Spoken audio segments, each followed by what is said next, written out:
Hi.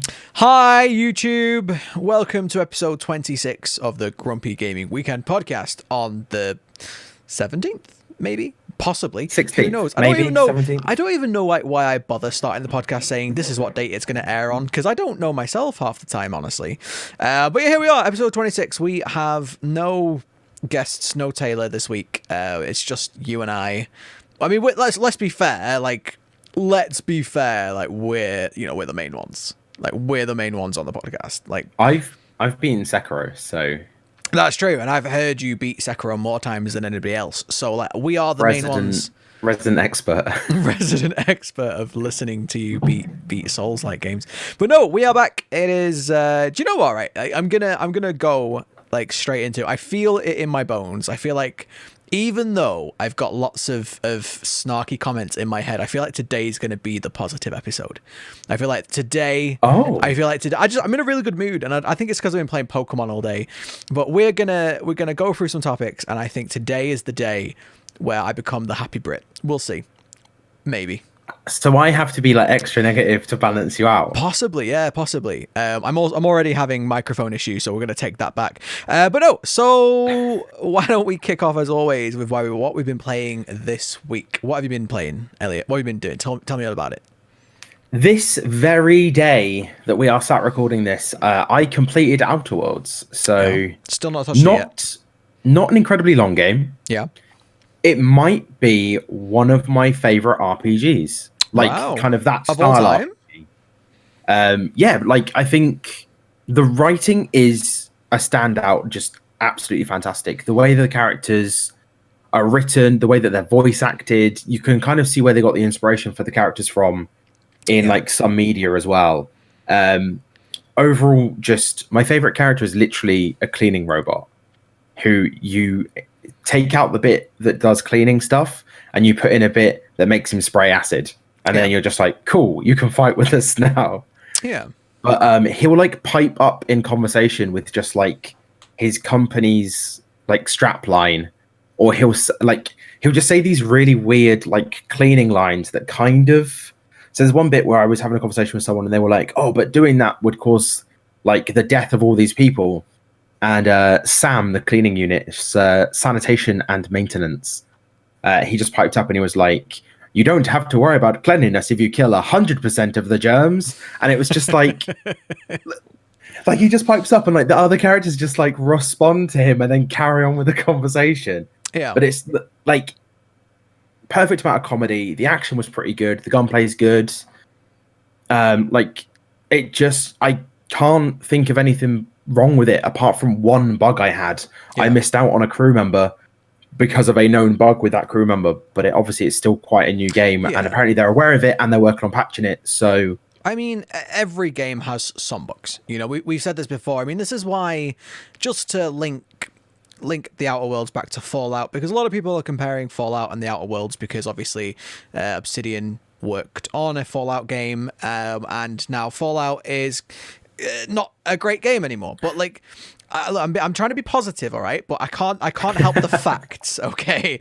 But yeah, so to compare it back to that, we have a really bad Fallout game, and then we have this really good game that I don't think anybody's saying there's anything wildly wrong with it. And this is what we said this on, I think, the first or second episode of the podcast. We said, if a game releases and it's good and it has some bugs, nobody minds, right? But if a game is bad, then we mind the bugs. And I know that might be a little bit unfair because one game gets away with it and one doesn't.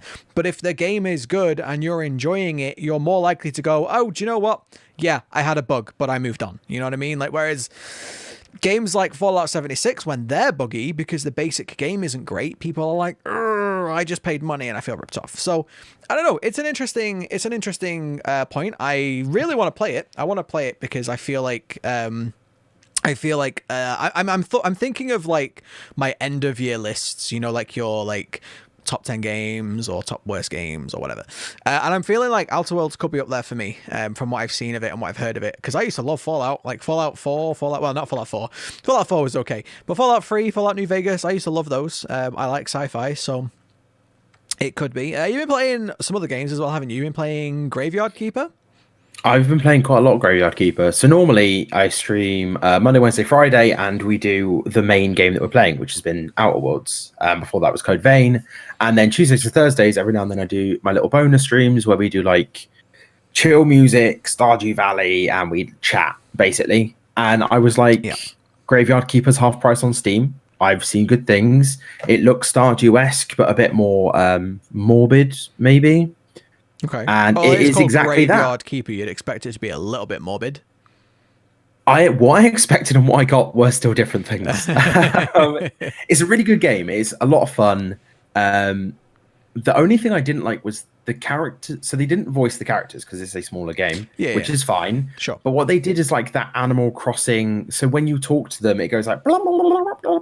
And I was like, that's really annoying, especially as a streamer where I was like, well, they're not voiced, so I can do voices for the characters. Why not? Let's do some voices. Yeah.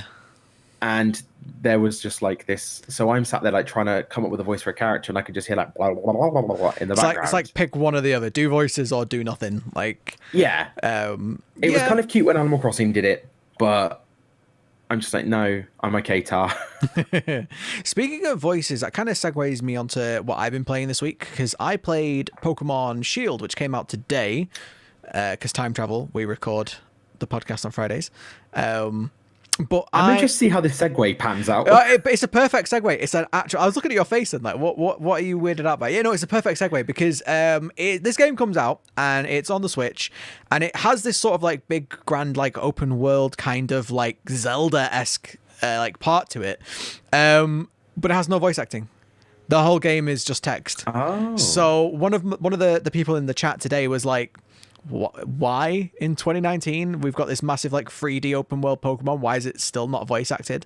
But overall the game is good. I don't know where. Well, I do know where. I was going to say I don't know where all of this negativity is coming from around the Pokemon Sword and Shield launch. I do know exactly where it's come from.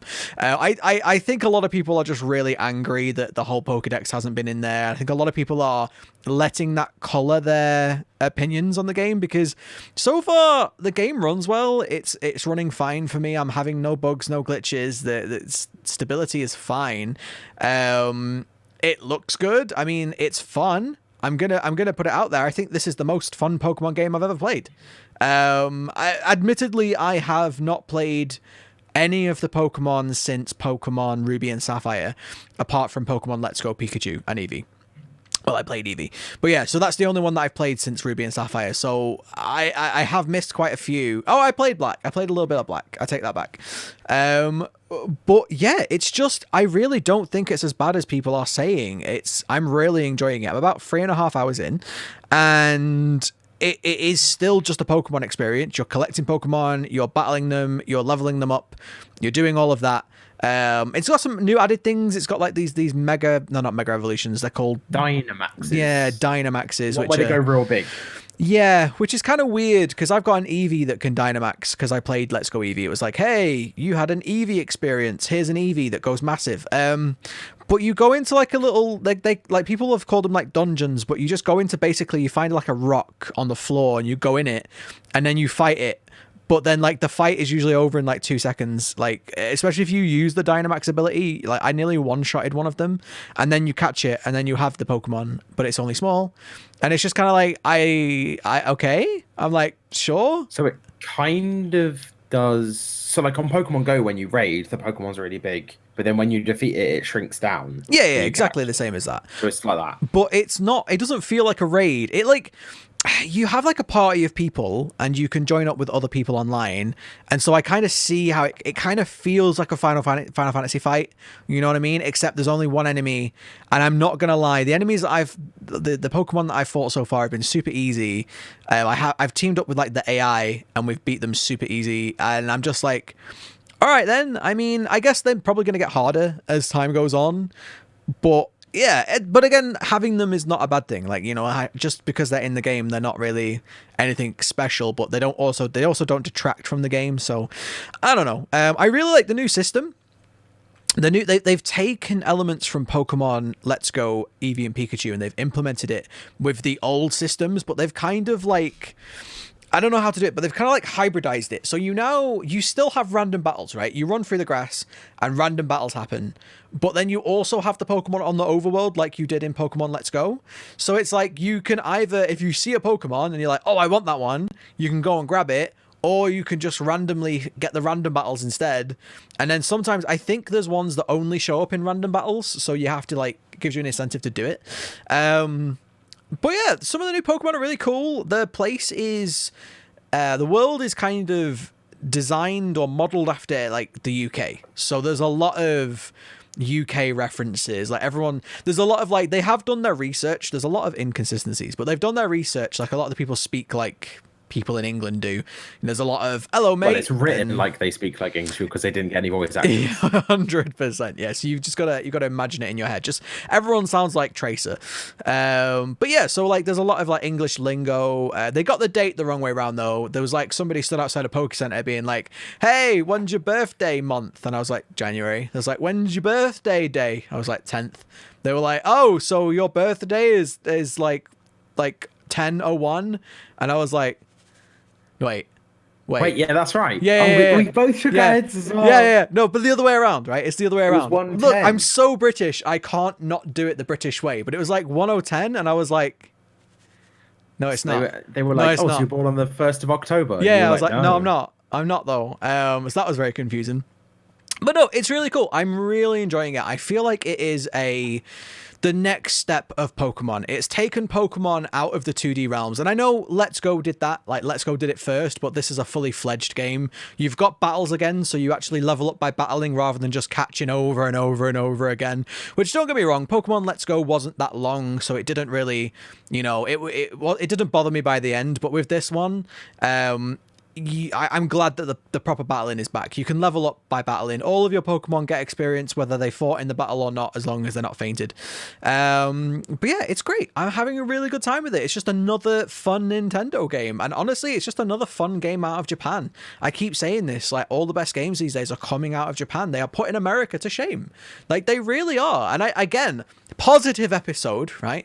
Positive episode. I really hope that is turning around now, because I feel like the gaming industry I feel like we're at that turning point where the industry is realizing like, oh crap, we actually need to make good games again.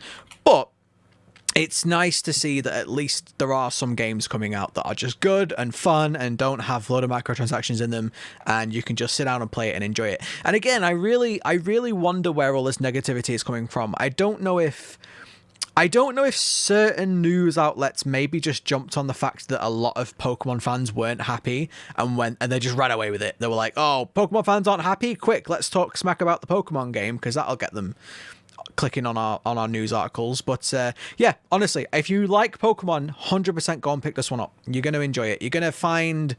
Like it's the core Pokemon experience. It's nothing new, but it also has new elements to it, which I think really freshen it up. So I'm enjoying it so far.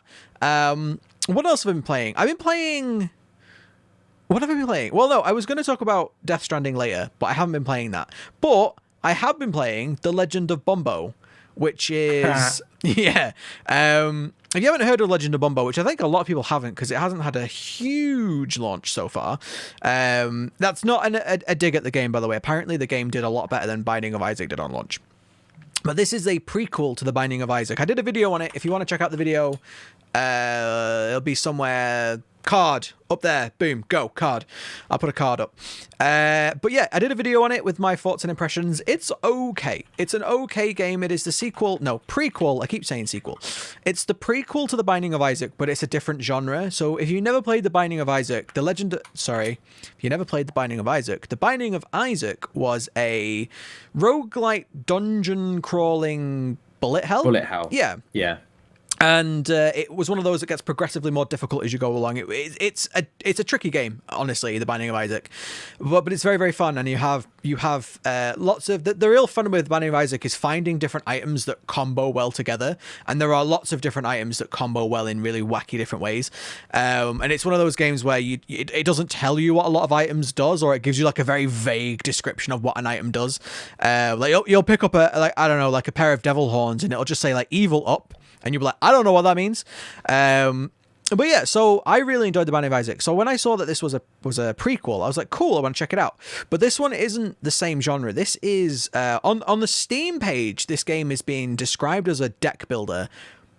It's not a deck builder, though. It has deck building elements, but it's more of a match 3 game. So you have this sort of match 3 grid, and you've got to match the tiles on there. And every time you make a match, you get to use those tiles. So if you match bones, for example, if you match 4 or more bones, then you get to throw those bones at an enemy.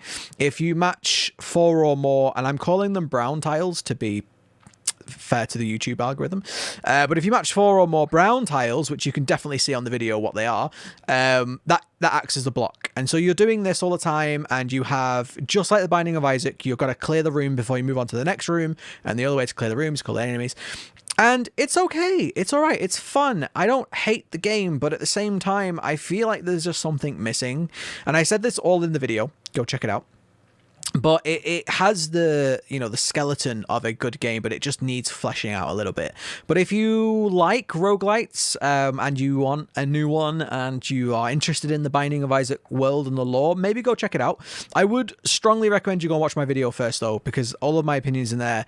I don't want to say don't buy it, but I want to say just be careful, because it's not going to last you as long as like Slay the Spire or Binding of Isaac or any of those other games in that genre. I don't think, not yet. But then again, it is also very cheap. I paid about £10 for it, so it's not a full price game. But go and check out some footage of it before you make up your mind. But I did enjoy it. It was fun. I feel like the other big thing with roguelites is they're so often nowadays, like roguelites are coming out in these not incomplete but very bare bones styles. Like even Binding of Isaac and Dead Cells is one that I played, where I had people coming into stream saying like, oh, I played this on release and like I haven't played it since, and they're like, wait, what's that weapon, what's this room, how are you like, how are you climbing walls and stuff, like a lot of these roguelike games come out in a bare bones, which lets people get like a hang of the mechanics, and then they bring stuff out to like keep interest in it. And I'm not horribly against it, but it does does kind of like spit of like releasing, like where you get like, oh, it's in a pre-beta version that we're selling. It's like, wait, why are you selling it if it's not ready? This is what it's a weird one though, because the same exact thing happened with The Binding of Isaac. Like The Binding of Isaac, when it first came out, was a decent game, but it got vastly improved with the expansions and the added patches and things like that. And I feel like this game is just in need of that. But that doesn't mean it's a bad game. But this game is being marketed as a full release, and at the moment, I just feel like there isn't enough there. But again, just to balance that out, it was only £10, and I played, I think, 3 hours of it, and I'm probably going to go back and play a little bit more of it. So I can't really grumble at that. Again, we've had this conversation before. I'm not somebody who, I don't have like a per dollar hour or whatever that like system. I don't go by that. I'd rather pay to play like 20 hours of an amazing game than 60 hours of a boring one. Like I've always said that. But it's definitely one of those games where I hope they add more to it, because I love those roguelites where those like one more turn kind of feeling. Like I get this from Slay the Spire all the time. Like I'll do a run and I'll nearly win, and I'm like, oh, just one more run. But I want that, but I don't get that feeling yet. And I think my main criticism of The Legend of Bumbo was that there aren't any branching paths on it. Every time you clear a room, you just go immediately to the next room. And there's no like, do I go to the left room? Do I go to the right room? Do I like rush straight for the boss, or do I rest? There's none of that. And I think this is why I'm like not enjoying it as much as other games in a similar sort of genres, is just because I don't feel like there's any risk reward element to it. Like that's the biggest draw of a roguelike for me, is a risk reward. And I feel like there isn't any with this game, because you always have to go on to the next room. You can never stop, you can never rest, you can never make a different choice. You just have to keep on going forward. But that being said, it is an enjoyable experience. Go check out my video, and let me know in the comments if you've played it. That's pretty much all we've been playing, I think. Been playing anything else? I mean, we can segue into a game that neither of us have been playing, but I 100% am gonna be, which obviously also came out today alongside Pokemon, was Jedi Fallen Order. An EA game with no microtransactions, no storefront, nothing. An EA game that has pretty much generally positive reviews as well. Very positive on Steam. Who developed it though? Respawn. Okay, I was gonna say this is just published by EA. Yes. But to be fair, there's been times before when EA publish, and I was chatting to a few friends who are game devs, and they're like, the publisher has a lot more power in Yeah. the end product than people think. Yeah. But yeah, absolutely everything that you get in the game that changes your aesthetic, everything that changes the way that the game handles and stuff, all of it unlockable in game, no extra charges. I generally, and I say this to you all the time, I generally will not buy games full price.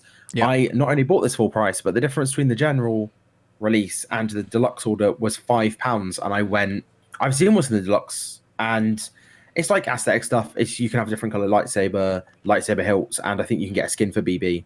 Cool. And I was like, you know what, for a £5, I'll take that, because I know there's nothing else in the game that's gonna try and catch me. We've said this before, like, I'm not an anti-microtransaction person. Some people are. Some people hate any and all microtransactions. I'm not that person. I like games need to be fair. Like, if you're charging me extra for stuff, it can't be game breaking or pay to win. It can't be that I get an advantage over somebody else for having it and they don't have it. And also, like I don't mind a little bit. Like, if they're charging a £5 for a deluxe edition and that's it, and there aren't any more microtransactions, then cool. If you want that stuff, you buy it. If you don't want it, you don't buy it. That's as simple as that. And I really do have like no problem with that. I actually think I'm going to be picking this one up as well. I think I'm going to be picking it up. It is being touted as like a Souls-like, and I'm not as into those as you are. But again, I think a lot of the comments are saying like it can be, but one of them, my favorite things that I've seen, and I was speculating this the other day in stream, is that all they really need to do is put in a difficulty bar that most games nowadays, the difficulty bar is bullet sponge and dies in one hit. Yeah. And then a spectrum in between that. This apparently, like the different settings, so the hardest setting is called Jedi Grandmaster, and basically they're saying it is prepare to die mode, which is a Dark Souls reference. And basically, it changes parry openings. I got it. I got the Dark Souls reference. I don't know who's watching this and doesn't play Dark Souls. You are aware all the information that I give in the podcast of isn't all for you. Have you ever played Sekiro? I may have dabbled. Sorry, speaking of Sekiro, this apparently is very Sekiro-style combat. Yeah. Which I did a video on YouTube when we saw this in E3, and I said this, and everyone told me that I was an idiot. I got so many people in stream chats, and I've said the same thing on Twitter and things, of people being like, it won't be a Souls-like. It's not a true Souls-like. The combat's not going to be like that. We spoke about this when we were watching E3, though, and like you said it was like a Souls-like. I said I could see it, and then a lot of people afterwards were like, this looks like a Souls-like. So I don't feel like I think it was more the combat. I had a lot of people be saying like, the combat's going to be nothing like Sekiro. But then in my breakdown, I literally pointed out everything that's exactly like Sekiro. Yeah. And now people in the reviews on Steam are like, the combat is very Sekiro.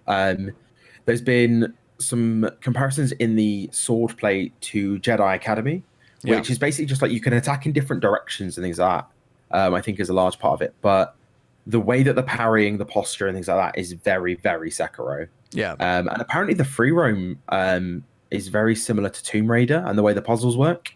Yeah. And we've already seen this kind of Metroidvania-esque, but Dark Souls are already like that anyway. You go to an area, beat a boss, you get a key, which lets you go to another area to beat another boss to get.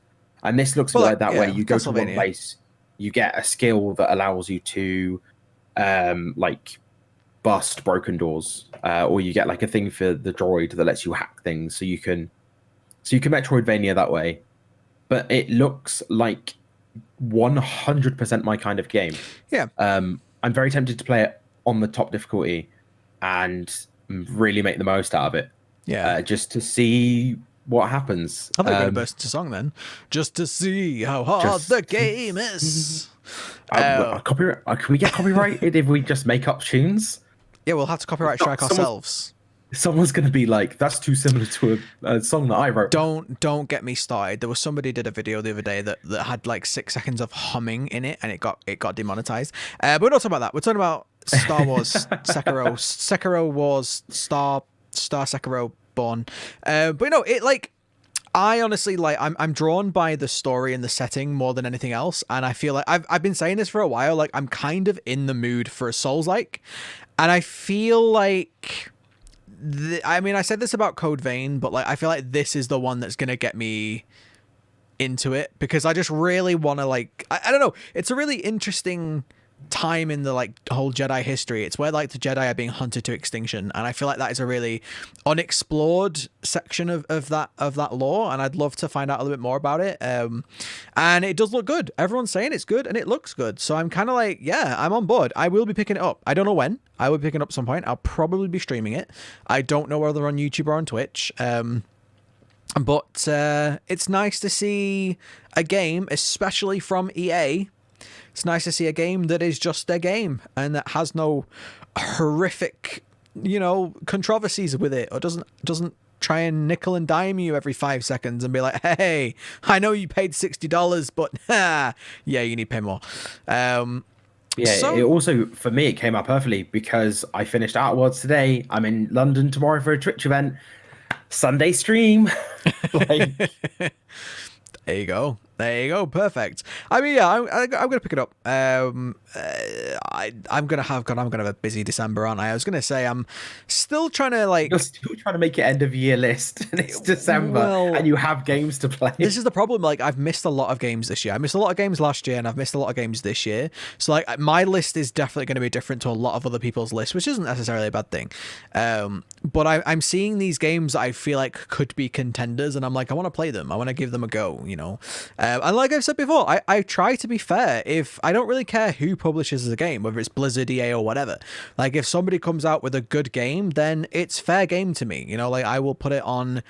Like, honestly, if Blizzard came out with a game now and like tomorrow and it was the best game ever, I would put it on my number one list. Like, it doesn't bother me. Just because I don't like that company doesn't mean I can't step back, take my emotions out of it and go, that's a good game. It's like I'm looking at Diablo 4 and I probably will be picking it up when it releases, unless, I don't know, we hear more about the microtransactions and it's horrific or whatever. But like, I'll probably be picking up the Blizzard games that come out in the future and I'll give them a fair shot, even though I can't stand that company anymore. So yeah, that's that. I mean, Star Wars, we can't really talk about it because neither of us have played it yet. Which but next week we're going to get me sharp about it. Probably. You're probably beating it by then, and that's all it. Did you know I beat Fallen Order? I'm interested to see. I wonder if anyone's finished it and put it on how long to beat yet. I mean, it came out today, possibly.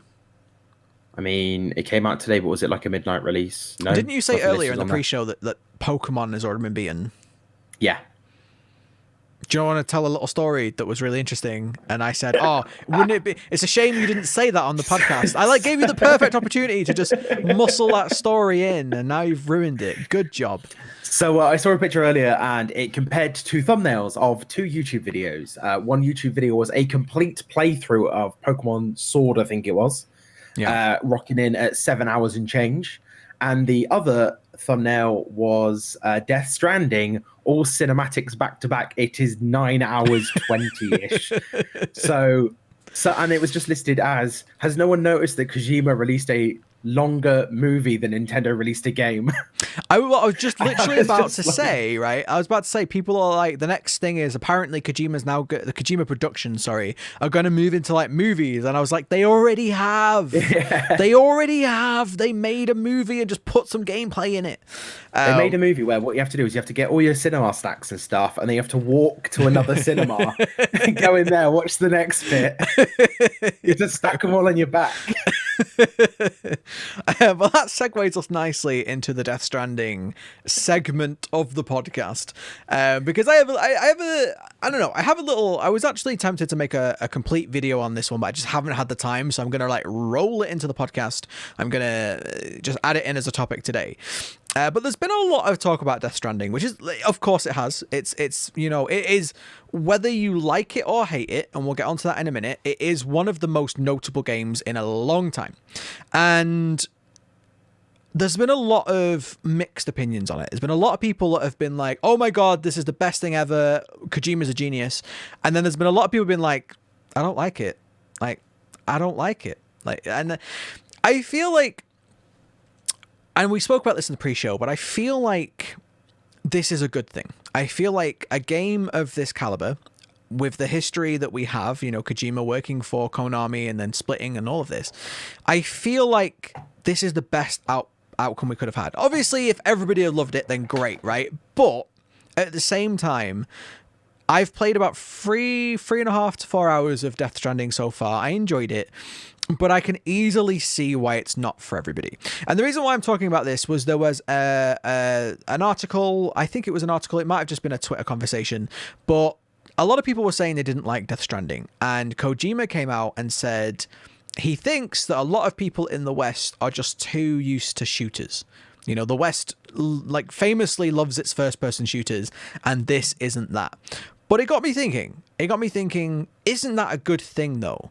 And the reason why I say this is we've had a lot of games come out that are very, very safe calls, but then don't work. I mean, take Anthem, right? Anthem as an example was one of the safest calls ever. It should have been, right? It was bros in mech suits with big guns, right? That should have been the safest call ever. These are like... What I'm trying to get at is like the Fast and Furious movies, right? Take the Fast and Furious movies. To me, they're garbage, right? They're just people driving around in cars all day. But every single time they make a Fast and the Furious movie, it's a success. It's a smash hit. Every single time. Because there is an audience for that. A large audience for that. And they love those movies. Yeah, you like them. Cool. This is what I'm saying, right? I love those there movies. You go. There's a big audience for them. And people love those kind of movies. I sit there and watch them and go, this is the same as the last 10. So it's like... Video games for the longest time, they've all been striving to be the Fast and the Furious. Every video game wants to be that one that everybody knows and loves, that they know is going to be an instant smash hit success.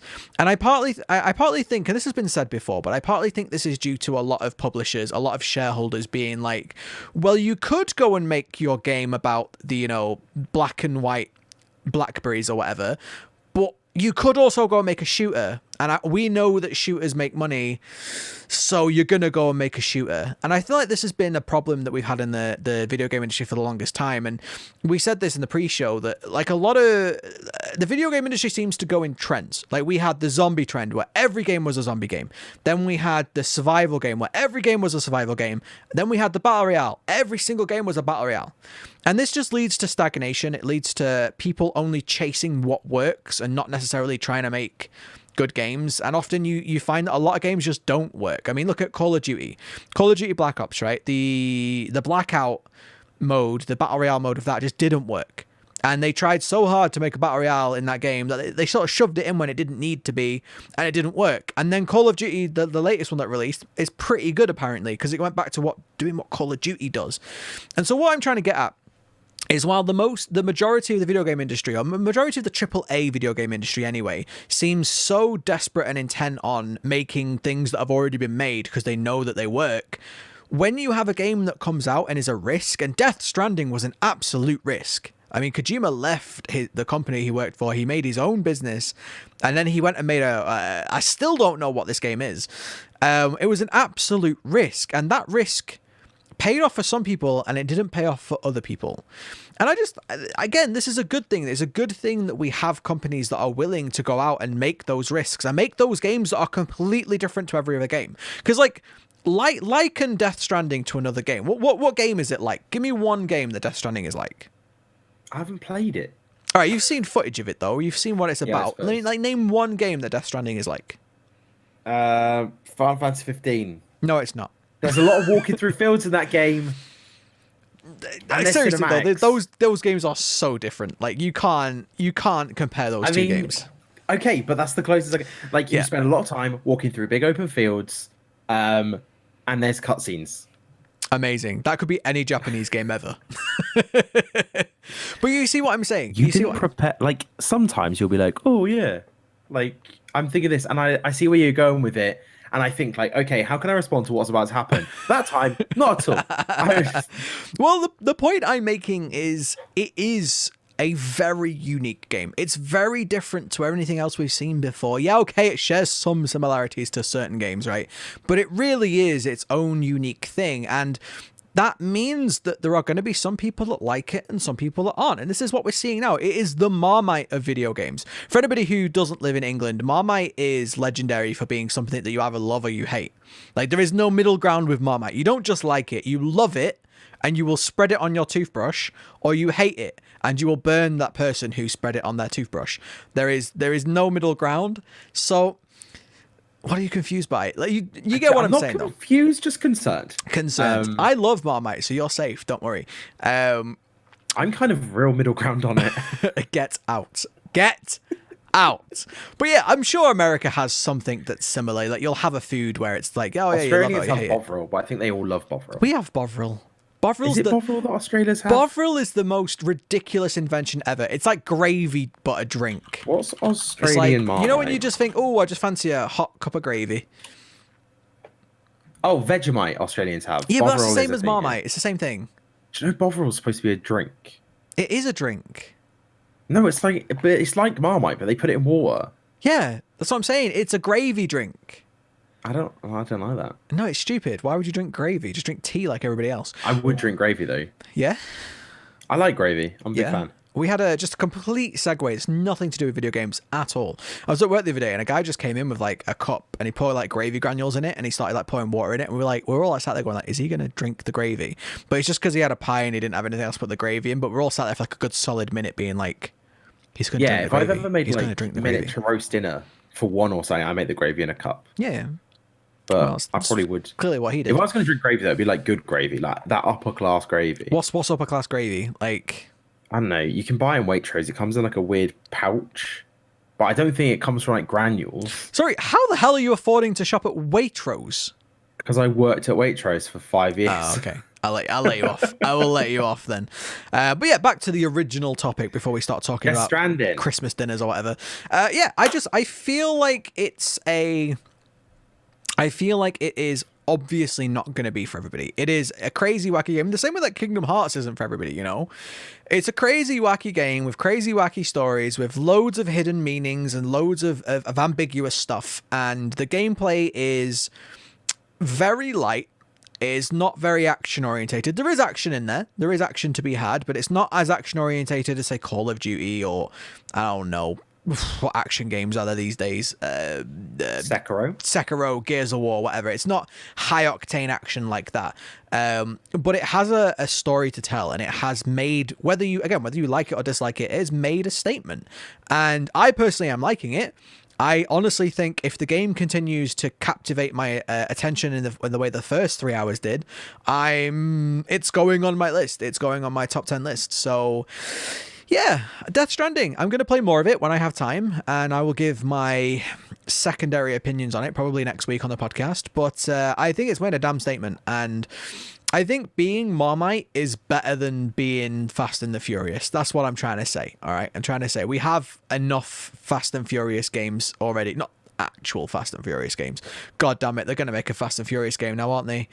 Why do I give them ideas? But this is what I'm saying. This is the whole point. Which I like Need for Speed games. Oh, like, God. Sometimes you just want to race a car real fast. God. Yeah, play GTA. At least you can, like, you know, do other stuff in that game.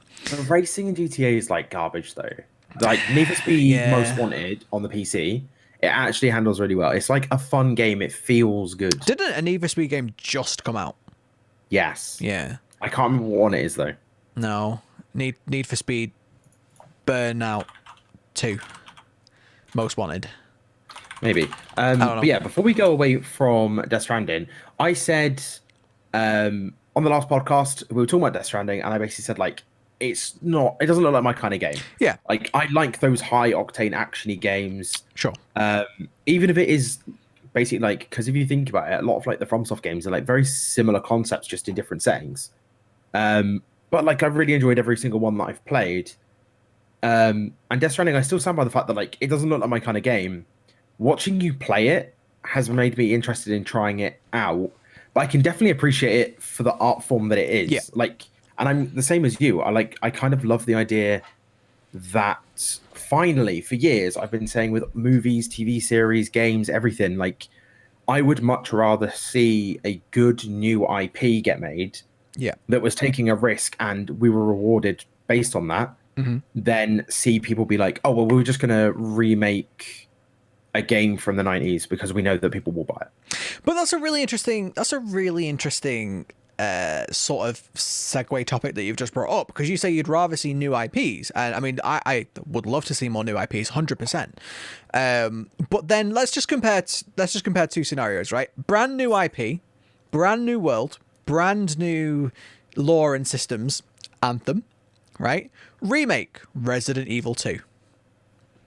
I mean, yeah, if you take a bad, new IP and a good remake, yeah, obviously. But this is what I'm saying. Just take the reasons why those two games are made. Anthem was made because it again. Also, Anthem wasn't really like, as new IPs go. It's basically, what if we took Destiny 2 and we put you in Iron Man suits? Yeah, 100%. It's not really original IP. Well, it is a new IP, but it's very much taken inspiration from a lot of the stuff. But it was based on like the safe bet that you would get people who like those high octane shooters and who like Marvel, because Marvel's huge at the moment, and just mash them together. It was the safe option, which massively backfired.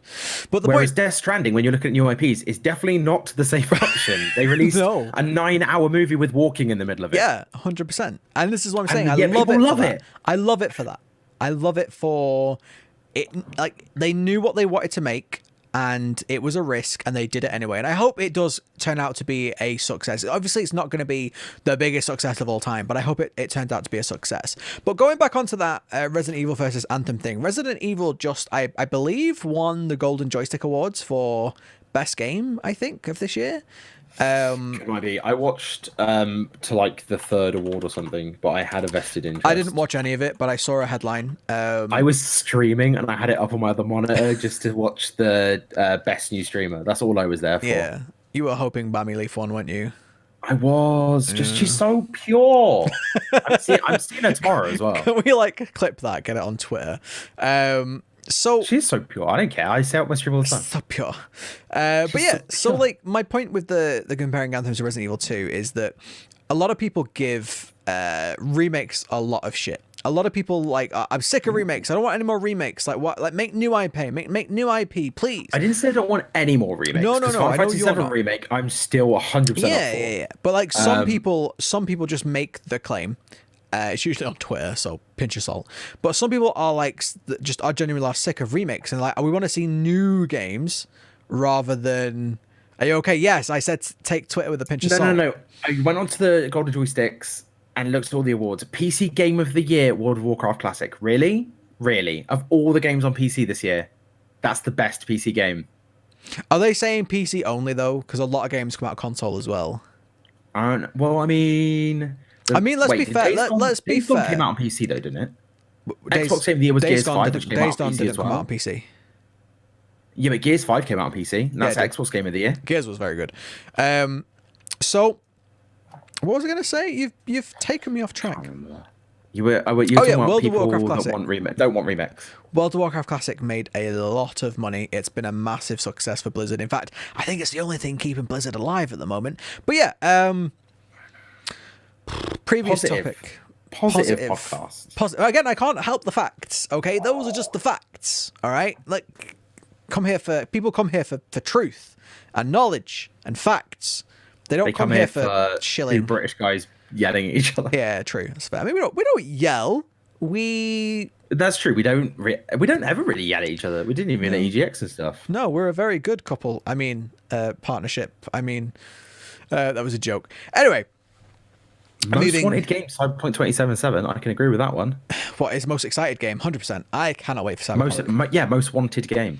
Most wanted game, yeah. Yeah, Resident Evil 2 was Ultimate Game of the Year. There we go, Ultimate Game of the Year. So yeah, this is a thing. It's for me, it really goes down to why you're making the game. If you're making a game because you want to make a good game, like Resident Evil 2, because don't get me wrong, there have been some remakes that we've been like, why? Like Skyrim has been, like, I guess you could call them more ports than remakes, but like come on, we didn't really need another version of Skyrim. There's gonna be Skyrim on the PS5, I swear. I'm surprised, and this is a pre-segue, but I'm surprised there's no Skyrim on the Google Stadia because it's on every other platform, so why not? Why would you pay £60 for a version you don't own when you already own 8 versions? Well, some people are crazy. They just want it. They want it on everything. But yeah, so I feel like this is the whole. This all really ties in really well to the original point of Death Stranding. Is why are you making a game? Are you making a game just to purely make profit, like Anthem, or are you making a game because you want to make a good game, like Death Stranding or Resident Evil 2? Because Resident Evil 2, don't get me wrong, Resident Evil 2, you could say, was a safe bet, but I disagree with that, because Resident Evil 2 was a cult classic, and you've got to think of Resident Evil 2, right? There are so many ways they could have failed, because not only did they have to appease people that loved the original, but they also had to appease new fans, and appeasing two different groups like that is no easy challenge. So I feel like, you know, Resident Evil 2 did that superbly and deserves, honestly, I think deserves Ultimate Game of the Year for the Golden Joysticks, because it was a fantastic game, and it took somebody like me who loved the original to death and made me enjoy it again. But this was different enough. I don't know. I'm in love with Resident Evil 2. I think it was a fantastic game. It's definitely going on one of my lists somewhere at the end of the year. So I didn't play it, but I played the originals as a kid, and they made me the scaredy boy. I don't like horror games. They made me the scaredy boy. I mean, the second one is, like, I think scarier than the first. I kind of hate the fact that, like, you have to aim and then swivel. I don't know. Yeah. What, in the originals or the new one? The originals. Is the new one the same? No, the new one's third person. Wait, the originals were third person? No, they were top down. Oh, they were tank controls. Surely that's still third person, though. Well, yeah, but they were tank controls. This is a third-person shooter almost. Yeah, I suppose. You do have to, like, stop and aim, but still.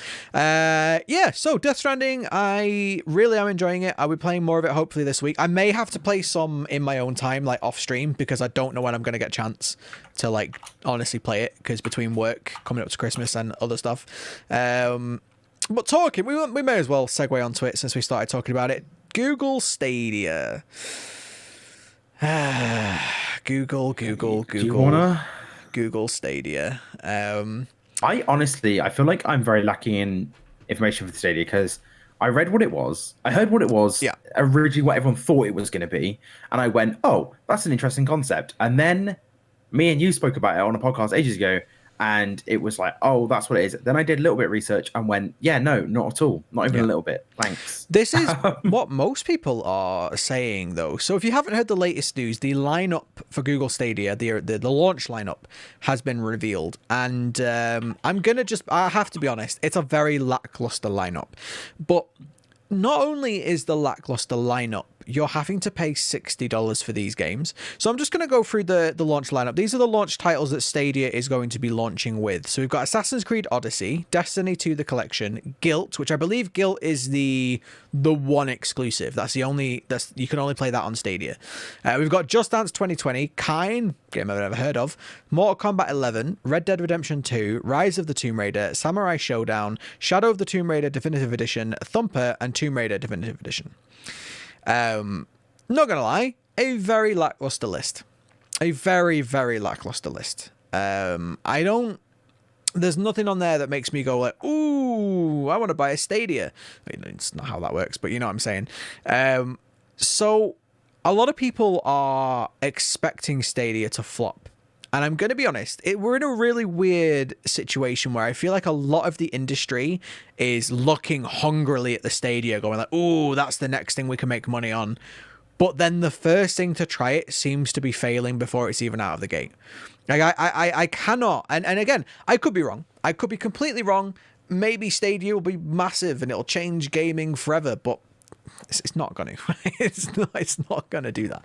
Like, I think most people are expecting Stadia to flop, and people who are, like, you know, optimistic about it, like, it's not going to be massive.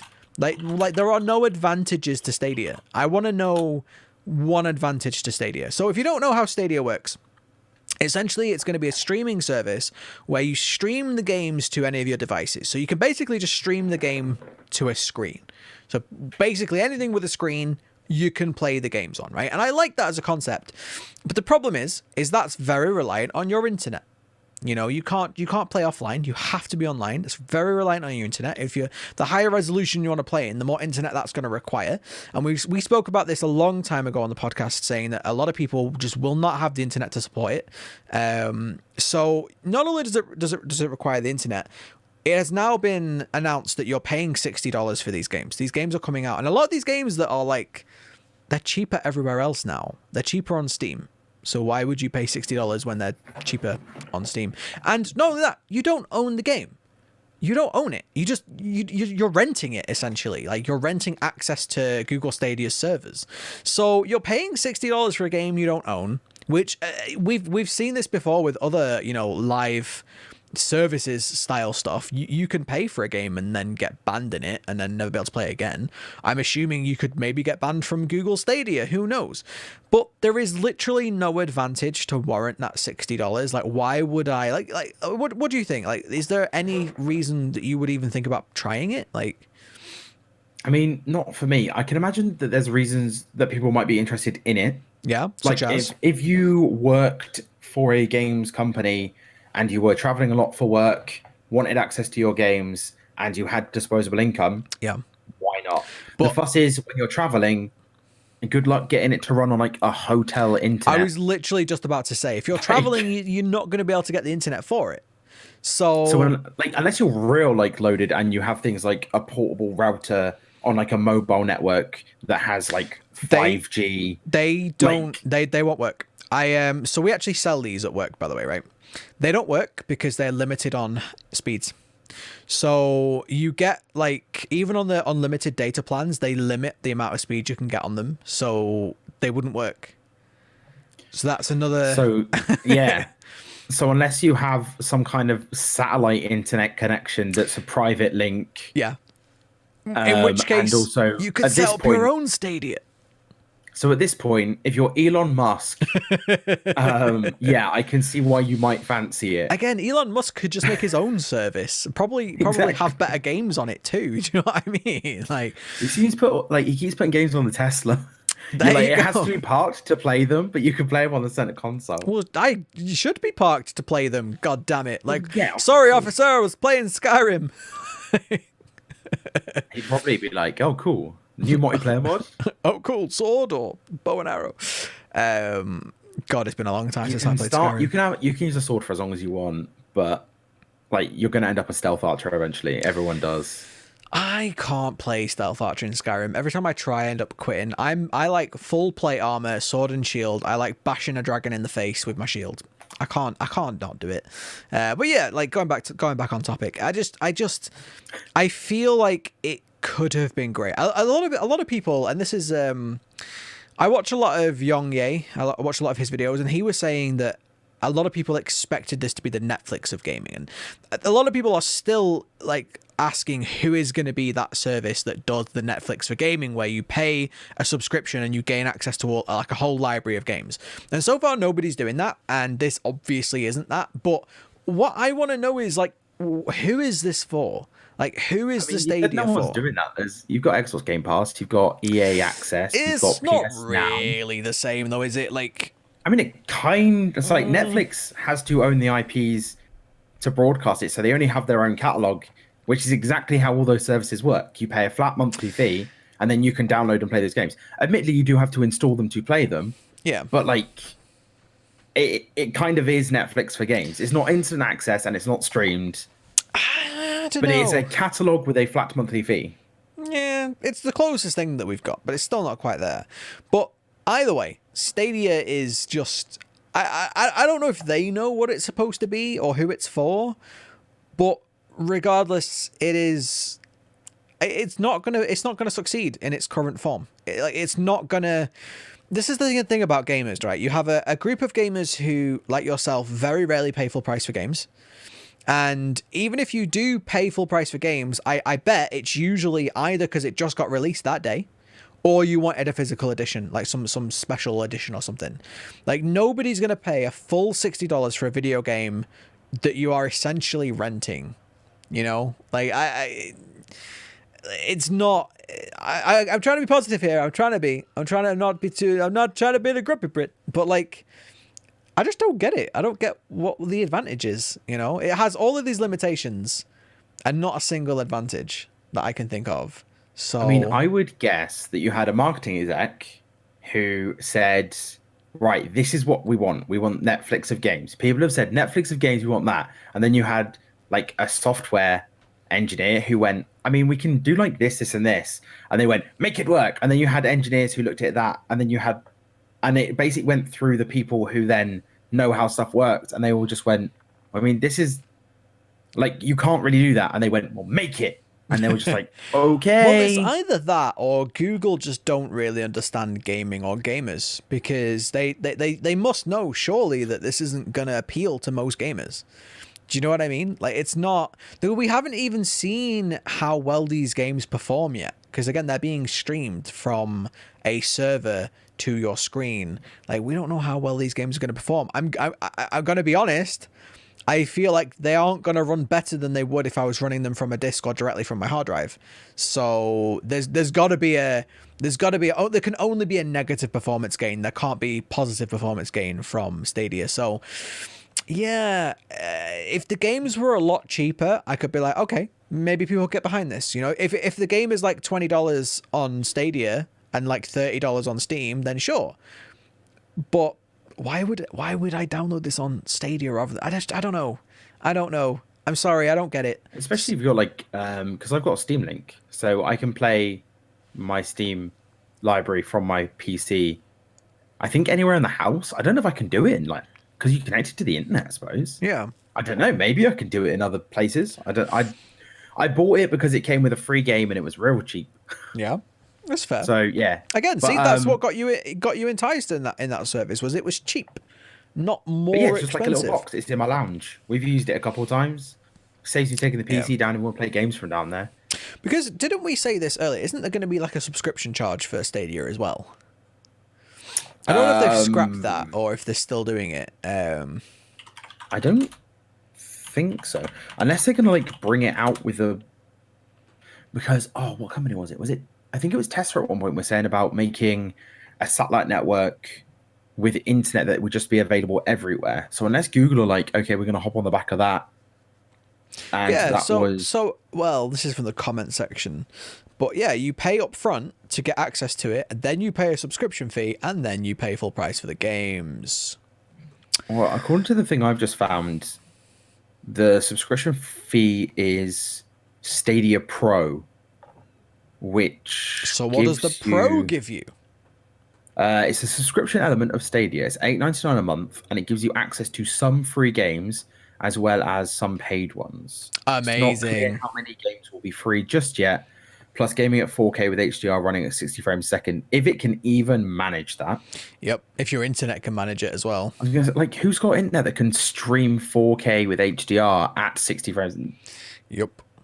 Like, good luck. Like, Australia. There's been a meme for years now that Australia's internet is just awful. Yeah. And it's one of the reasons that, like, a lot of streamers who aren't partnered stream at lower resolutions. Because if you have Australian audience, a lot of them literally can't watch 1080p. It's not... here's the thing. Like, we make this joke, or it's not even a joke, but it's like this stereotype about Australia. But that's not... it's not even that. Like, people in England and America have bad internet.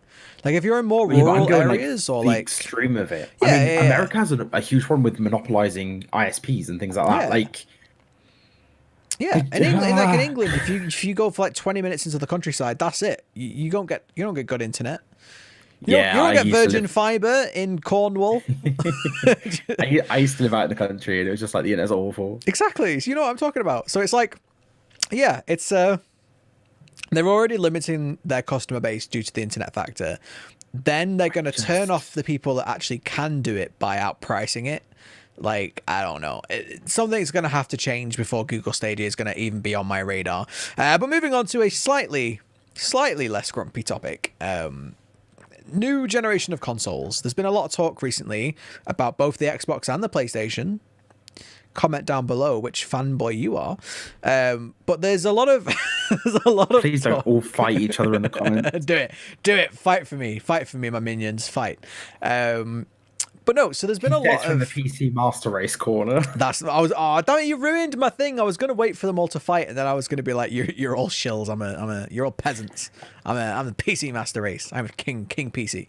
But no, so there's been there's been a lot of talk about the next iteration or the next generation of consoles, that being the Xbox Scarlet and the PlayStation 5, and like, a lot of people think they're going to be these revolutionary new consoles, and they're not.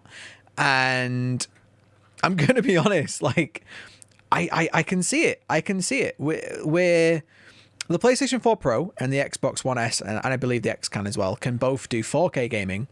and the next consoles are claiming to be 8K consoles. But I'm gonna be honest, 8K is not a massive leap from 4K. It really, really isn't. I've seen 8K content. It's a whole 4,000 more though.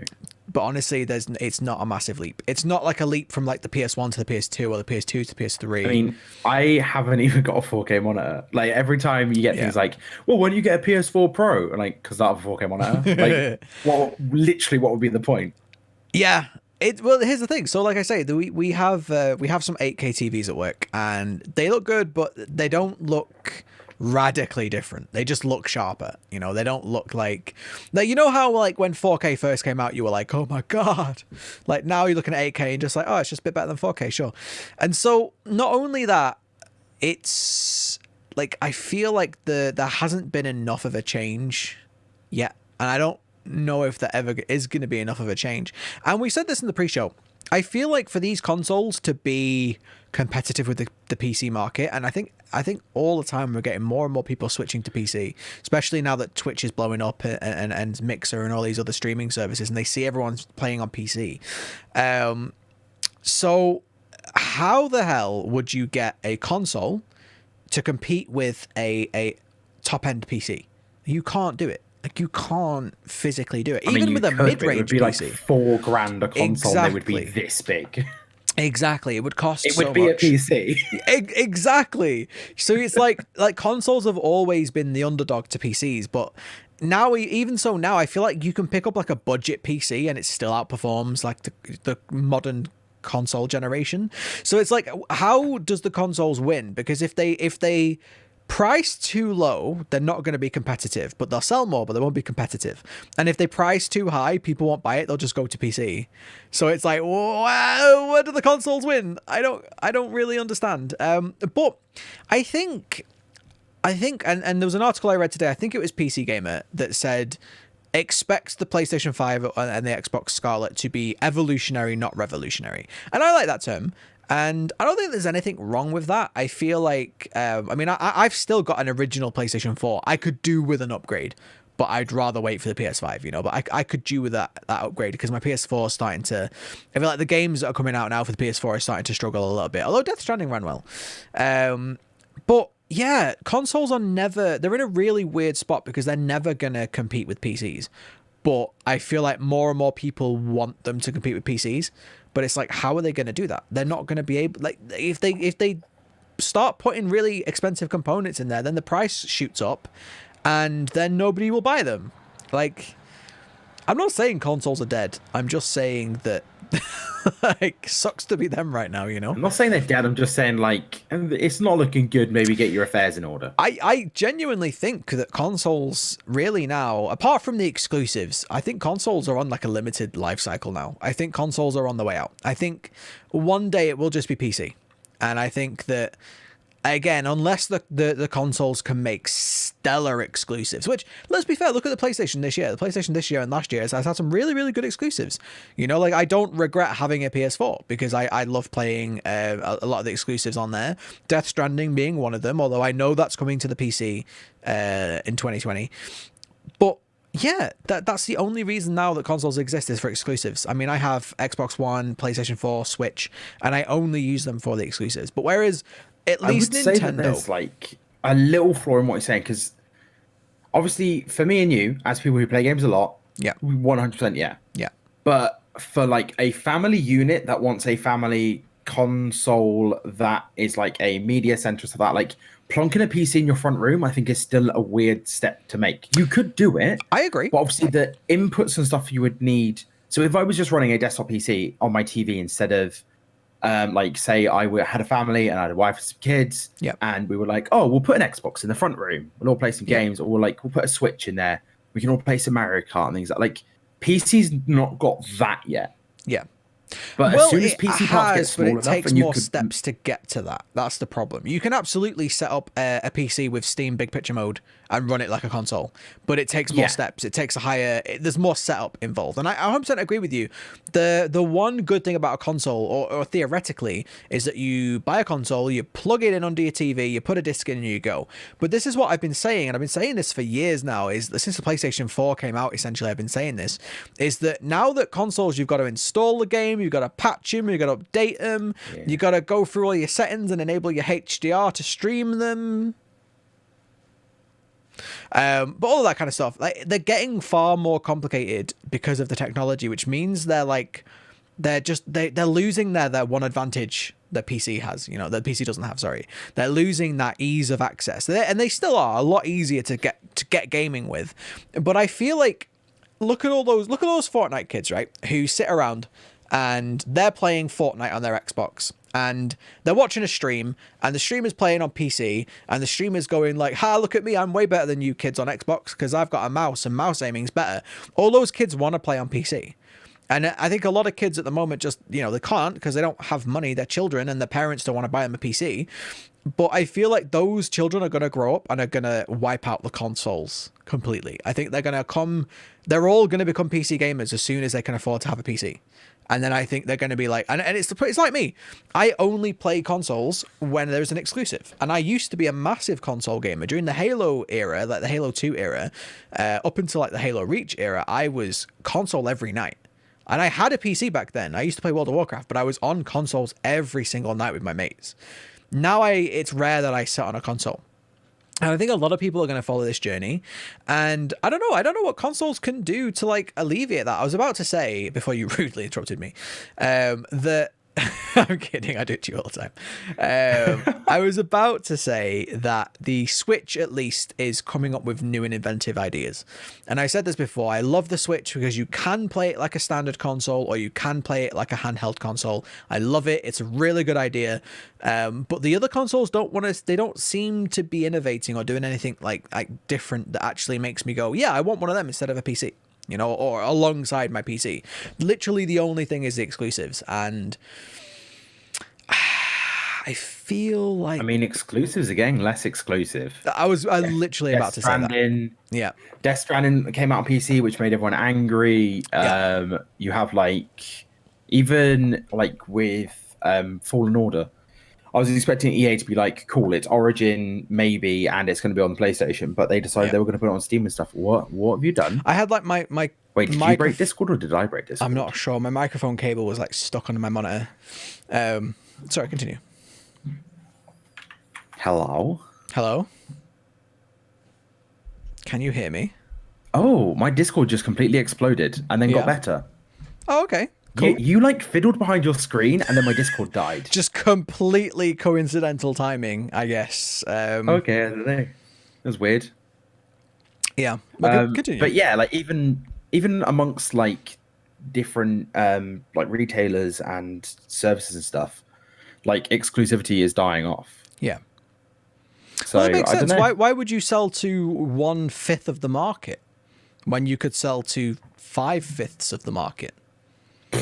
I do maths, but no, that's what I'm saying. I feel and again, a lot of the exclusives I think are made just to justify consoles. If you're Sony and you want to sell PlayStations, how do you sell a PlayStation? Do you go, "Hey guys, we got a console that's not as good as a PC, come buy it"? Or do you go, "Well, if you want to play Red Dead Redemption or..." That's actually on PC now as well, but apparently that doesn't work very well.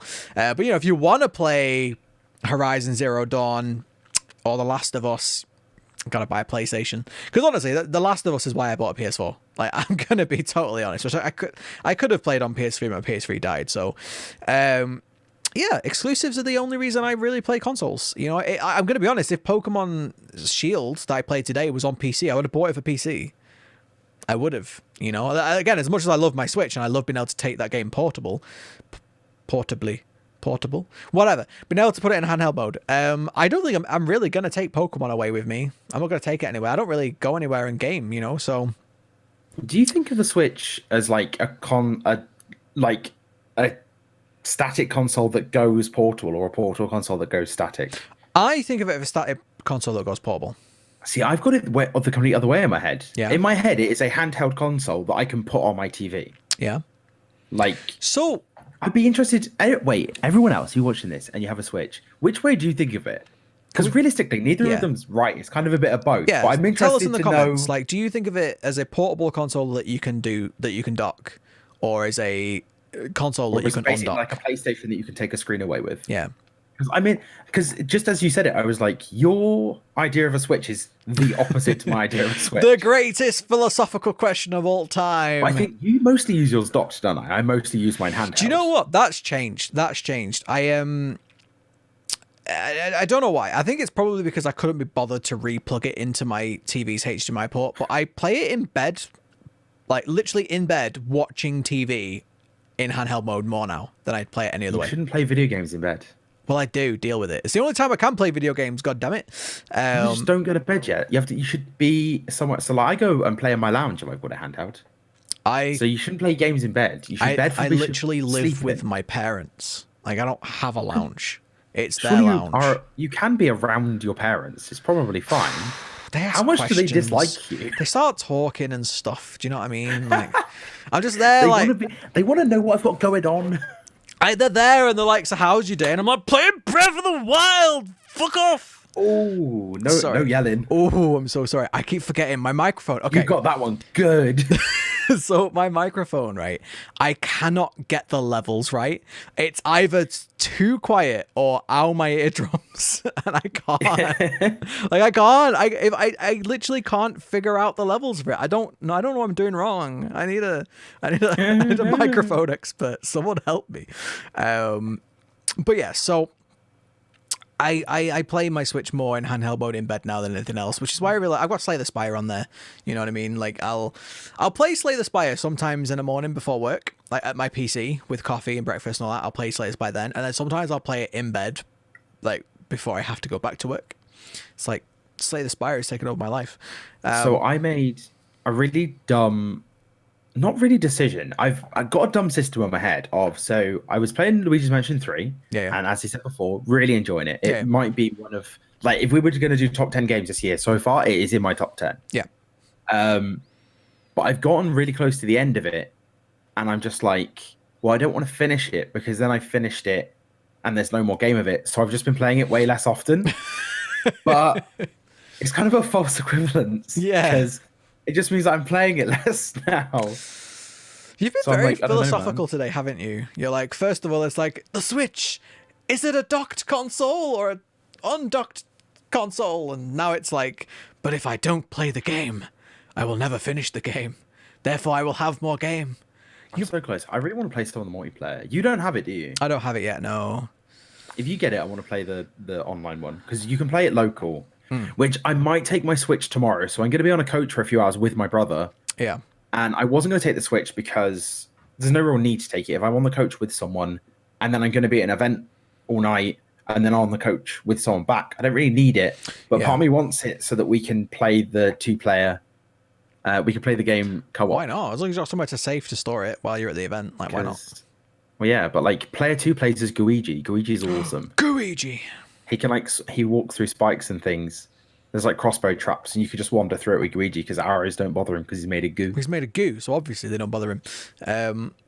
But yeah, I don't know. Switch is good. I like Switch. I feel like I got us way too distracted. Yeah. Like, I'm good at disrailing conversations, but I hit it way too hard this time. I mean, it's fine. To be fair, we've kind of done all our topics today. We have less to talk about because there's only two of us and we have no Taylor to ground us. We've been very well behaved considering there's no. Do you know what I mean? There's no adults around. Like we've done. I mean, did you want to? I should have segued into this when we did the. You remember when we were doing the Netflix of the games? Mm-hmm.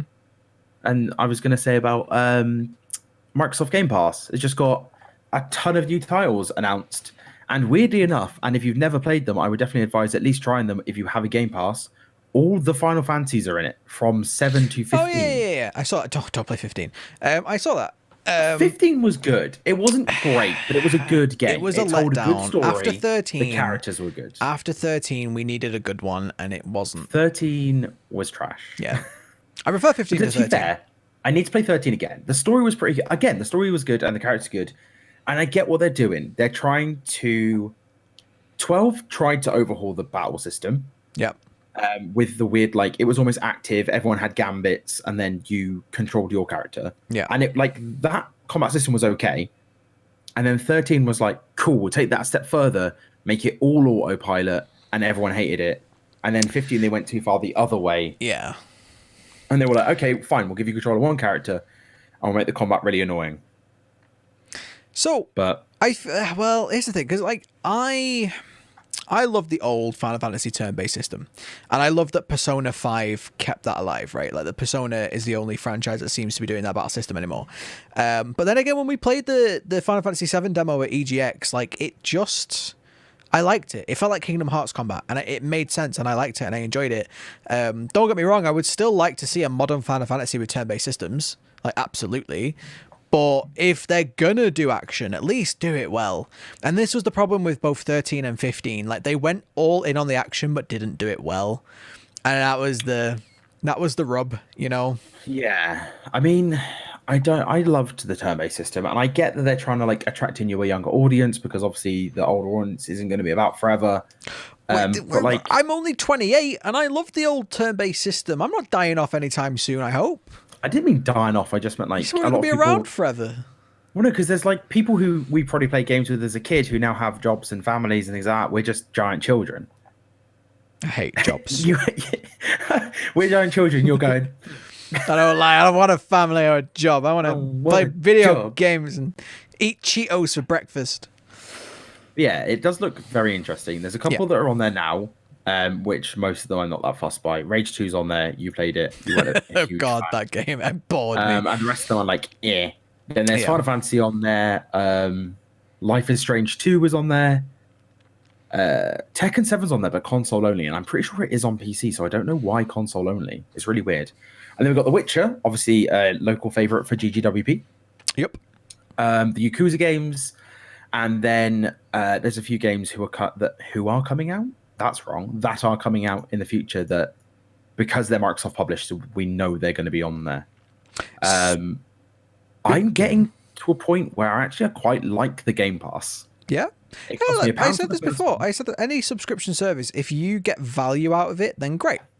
And if you are happy to pay per month for a service, and that's great, that's fine. It's when it's the services that, like, you end up not paying for, that you're paying for something and you're never using it. Those are the ones that I don't like, or the ones that are very difficult to cancel if you want to cancel it. The Xbox Game Pass, there's no contract or anything like that, is it? You just cancel it whenever you want to cancel it. If you decide 1 month, I don't think you have to cancel it. You just stop the payments. Yeah, that's what I mean. That's what I mean. Like PlayStation Plus, like, you can just stop that whenever you want to. So I have no problem with it. I think, like, I have a running joke with Ruby that, because she keeps trying to, like, sell me the Game Pass. Every time she's like, oh yeah, I've got this game on the Game Pass, you should get it. And I'm like, every time she says that, I'm like, I don't want the Game Pass. But I'm mainly more joking. I think it seems like a pretty fair deal. You're getting a lot of value out of your money, and that's, value out of your money is a good thing. That's good for the consumer, right? So I don't have a problem with that. I like the idea as well that you can still buy the game separately. It's not like you have to get a Game Pass to play the Outer Worlds. Like, you can do it. You know what I mean? That you have a choice. And I've said this a million times. I'm all for choices. I like choices. Choices are a good thing. Give me the option of how I want to pay. Give me the option of how I want to get access to my games. Not like Google Stadia that gives you no options. You just have to pay all this money and you stream it. Poor Google Stadia. I know. I'm trying not to be hard on them, but just why? And there was a topic that formulated in my head in this last topic, and it's gone. That was it. Did you have one? No, go on. You just said ooh. Age of Empires 4 has been announced. Age of Empires 4 is coming out, which I was a huge Age of Empires fan. Age of Empires was one of, if not the first PC game I ever played as a kid. Like, I played Age of Empires 1 when I was like 7, 8. I was in primary school when I played Age of Empires 1. So how old are you when you leave primary school? 11? 11. Yeah, so I was younger than 11. So I love Age of Empires. I'm looking forward to it. I liked the look of it, and I played real-time strategies. Like, Command & Conquer Red Alert was massive game that me and my brother used to play all the time. We had great fun with it. And I love the idea of Age of Empires, because that's the one where, like, as you progress, you go from, like, the Stone Age to the Bronze Age, and it's that, isn't it? Yeah. And I was just like, oh, it looks really interesting. And then one day I got my hands on it and was just like, it's not that amazing. Like, it is just an RTS. Yeah, But I had in my head it was one of be... the original RTSs, though. This is the thing. So, like it's like the Age of Empires 1 and 2. They were out before a lot of the RTSs came out and then improved upon the genre, you know? Age of Empires 2 also available on the Xbox Game Pass. There you go. Although I hear the PC version's a bit jank. But yeah, I just heard about it today. I'm going to be keeping a close eye on that one. I love strategy games, retail strategy, especially historical ones. Yeah, I think that's everything for today. I think we're having slightly shorter episodes this last few weeks, mainly because we're running through our topics a little bit more quickly. Maybe I should just let you chat more crap. But let us know if you prefer the shorter episodes or prefer the old longer ones, because we used to run pretty consistently every week to 1 hour and 45. And we're running to like 20 minutes less than that now. So let us know if you miss those 25 minutes or if you prefer the shorter form. I was going to say, I could probably fill 25 minutes of ranting about golden joysticks. Yeah, I probably could too. But I've also thinking in my head I could go and start editing this so people can actually get it on Sunday rather than late in. But yeah, so what have you got coming up on your channels this week, and where can people find you if they've enjoyed your face on my podcast, they want to see more of it? If you like my face, then the best place to go is twitch.tv/blindsideuk. If you don't like my face, but you like the things that I say, then you want to go to Twitter at @blindside_UK. It's where I say things, but I write them down and then put them on the internet for everyone to laugh at me. Yeah. But yeah, on Twitch this week, we are going to be playing Jedi Fallen Order. Partially because then next week I can actually talk about it in a first-hand experience way. That's the only reason why you're playing it, so you can talk about it on the podcast, of course. Of course. And also because I really want to play that game. It's Star Wars Dark Souls. I love Dark Souls. I love Star Wars. It's a perfect game, isn't it? So yeah, I'm going to be playing that. It's going to be pretty... Well, Tuesdays and Thursdays will be some Graveyard Keeper where I do weird accents. Everyone liked I did a Welsh accent for one of the characters, and everyone was a big fan. Yeah? I was like, Could you sample some for the podcast viewers? No, you have to go to twitch.tv/blindsideuk. Wow, do you see that? Gatekeeping your content. Gatekeeping. Paygate. It's not Paygate. I'm going to start doing sub-only on this. God, no. God. But yeah, that's me for all week. And also, if you're going to be at Twitch London yesterday, I suppose, by the time this goes out, you can catch me there. Well, if you did see Elliott at Twitch London, I'm sure Elliott would have told you to come and watch this podcast because he always talks about it. So if you are watching this podcast and you met Elliott at Twitch London, hello, nice to meet you. Sorry I couldn't be there. I have to work because I work in retail, and retail is the worst. I am so sorry that I was sick on your shoes. It honestly... It's shots of Sambuca. It does that to me. Yeah. He apologizes. I mean, it's not the first time he's done it. But yeah, if you have enjoyed the podcast, please let us know by liking the video and let me know in the comments down below if you have made it all the way to the end. Today, you should post a clown emoji, although probably don't. YouTube will probably the clown emoji. They'll probably ban you. You made mistakes. No. So actually, there was a whole topic we could have talked about with... Streamer Twitter. No, people getting banned on YouTube for spamming in people's streams when the streamer asked them to spam. Just be very careful if you're going to spam any in a YouTube live stream. Be very careful about spamming because the YouTube auto algorithm is banning people for it and not allowing you to appeal it. So yeah, don't spam any emojis, all right? But yeah, put your favorite emoji in the chat if you made it all the way to the end of the video, and also like the video, subscribe to the video.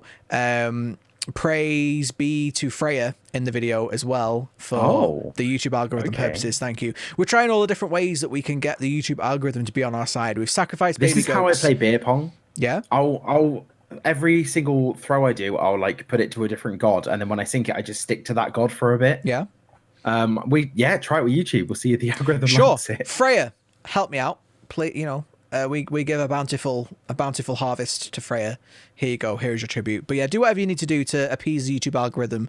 And if you like my content, I will be going back to Twitch eventually. I'm not sure when. It's too much at the moment. I've got too much on my plate to continue with Twitch streams, but I'll be back there eventually. That's twitch.tv/TheGrumpyBrit. I'm on Twitter at TheGrumpyBritTV, I think. I'm at Instagram, grumpybrit.tv.